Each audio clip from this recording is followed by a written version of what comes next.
Ta'ala wabarakatuh. Tuan-tuan, pada hari ini Pekida Daerah Barat Daya Negeri Pulau Pinang tampil ke Balai Polis Bayan Baru Daerah Barat Daya Pulau Pinang pada hari ini hadir untuk membuat laporan polis.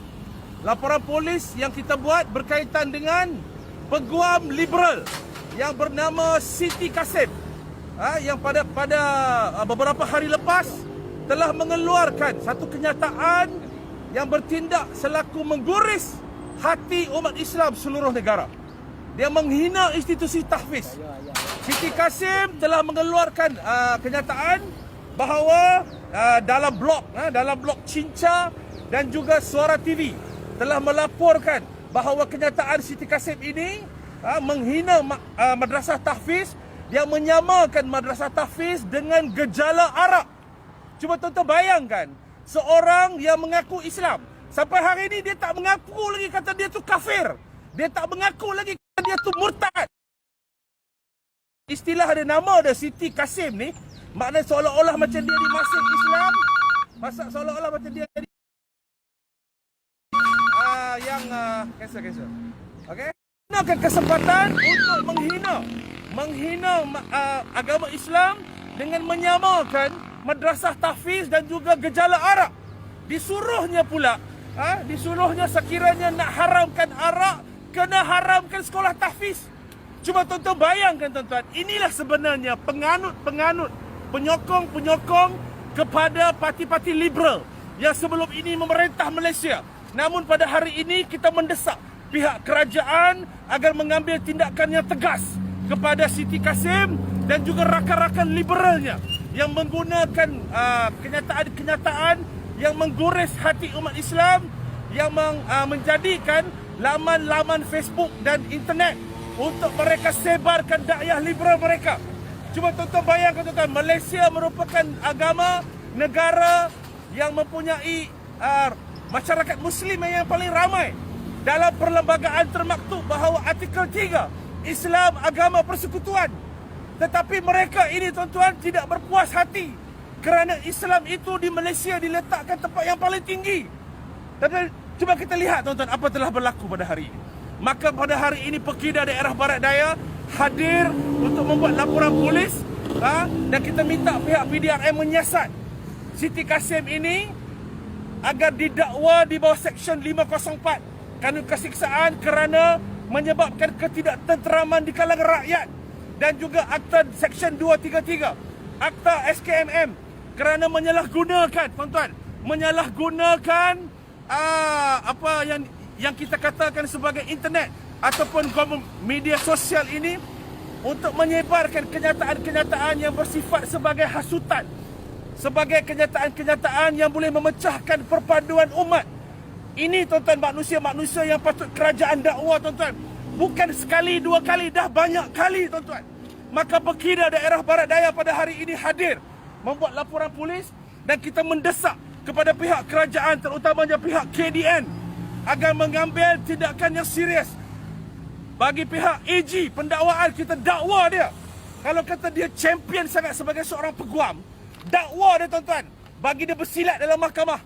Orang-orang seperti ini tidak harus kita biarkan hidup aman di Malaysia. Sebab mereka ini kerja mereka mengkucar-kacirkan rakyat, memberi huru-hara ke rakyat. Sebab itu tuan-tuan, Pekida mengambil inisiatif bahawa kita minta seluruh negara, Pekida Malaysia, seluruh daerah, seluruh negara turun membuat laporan polis. Kita desak pihak kerajaan, kita desak pihak PDRM agar mengambil tindakan yang tegas dan serius ke atas Siti Kasim ini. Orang-orang macam ni tuan-tuan, apa kena mengena arak dengan Mahat Tahfiz? Dia menunjukkan bahawa betapa bencinya Siti Kasim ini kepada Islam tuan-tuan. Bagaimana dia boleh menyamakan gejala arak dan juga Mahat Tahfiz. Budak tu tak bersalah pun, pengetua Mahat tak bersalah pun. Yang kau tak senang-senang, tak tentu pasal yang nak sentuh Mahat Tahfiz tu pasal apa? Ini tuan-tuan, orang-orang seperti ini dan golongan-golongan seperti ini ada ramai lagi tuan-tuan. NGO yang berteraskan kepada hak-hak asasi manusia. Mereka menggunakan hak asasi manusia sebagai satu tempat untuk mereka berlawan untuk mereka berhujah lawan dengan hukum-hukum agama, tuan-tuan. Sebab itu, tuan-tuan, saya rasa sudah sampai masanya pihak Jabatan Kemajuan Islam Malaysia JAKIM, pihak JAKIM harus mengambil serius isu ini. Saya rasa pihak JAKIM dah kena keluar satu kenyataan. Apa sebenarnya status Siti Kasim ini? Apakah dia masih Muslim ataupun sudah hilang akidahnya? Apakah Siti Kasim ini masih lagi cinta kepada Allah ataupun dia sudah benci kepada Allah, tuan-tuan? Sebab kita lihat bagaimana gerak-geri kerja-kerja yang dilakukan oleh kenyataan-kenyataan yang dilakukan oleh Siti Kasim ini, seolah-olah dia benci kepada Islam, seolah-olah dia benci kepada agama, tuan-tuan. Dia benci kepada Allah, dia benci kepada rukun iman, dia benci kepada rukun Islam. Maka saya rasakan pihak berkuasa agama sudah sampai masanya, dengan kerajaan yang hari ini kita ada kerajaan yang majoritinya Muslim, kerajaan yang menterinya Muslim, kerajaan yang peguam negaranya Muslim, kerajaan yang hakim mahkamah-mahkamah Muslim. Maka sudah sampai masanya saya rasa kita bawa Siti Kasim ini ke muka pengadilan. Ini kita bagi amaran keras. Jangan sampai rakyat mengambil tindakan sendiri. Kalau kata kerajaan tak mampu, jangan sampai rakyat mengambil tindakan sendiri. Ini bahaya, tuan-tuan. Ini bahaya. Kita berikan peringatan kepada pihak berkuasa. Ambil tindakan. Orang-orang seperti ini kita tidak boleh biarkan mereka bermaharajalela dengan kenyataan-kenyataan biadab, kenyataan-kenyataan menghasut, kenyataan-kenyataan yang boleh menghuru-harakan keharmonian rakyat Malaysia selama ini. Jadi saya minta setakat itu kami daripada pihak Pekedah Daerah Barat Daya mengucapkan terima kasih kepada semua rakan-rakan ahli jemaah dan juga rakan-rakan kita minta tolong share video ni. Tolong share. Kita maklumkan kepada semua ahli jemaah. Tolong maklumkan kepada individu, NGO, NGI agar turun membuat laporan polis. Sebanyak mungkin kita desak agar mereka-mereka yang membuat onar selama ini diambil tindakan. Jadi terima kasih. Saya serahkan kepada rakan-rakan, okey. Terima kasih. So mudah-mudahan video ini boleh disebarkan dan kita beri makluman kepada seluruh umat Islam. Ingat, tuan-tuan, Malaysia ada perlembagaan.